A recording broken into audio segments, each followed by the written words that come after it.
యస్య సర్వే సమారంభాః కామసంకల్పవర్జితాః జ్ఞానాగ్నిదగ్ధకర్మాణం తమాహుః పండితం బుధాః. పద అర్థం చూద్దాం రండి. యస్య ఎవరి, సర్వే సమారంభాః అన్ని కార్యాలు, కామ సంకల్పవర్జితాః కోరికలు స్వార్థ సంకల్పం లేనివి, జ్ఞాన అగ్నిదగ్ధ కర్మాణం జ్ఞానాగ్నితో దహించబడిన కర్మలు, తం ఆహు పండితం అతడిని పండితుడని అంటారు, బుధాహ జ్ఞానులు.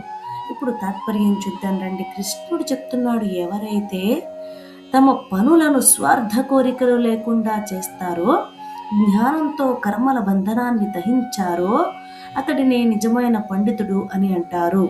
అంటే ఇక్కడ పుస్తక జ్ఞానం కాదు పండితత్వం అంటే, కోరికల నుండి స్వేచ్ఛ నిజమైన జ్ఞానం అని కృష్ణుడు మనకి స్పష్టంగా వివరిస్తున్నారు మరొక్కసారి. హరే కృష్ణ.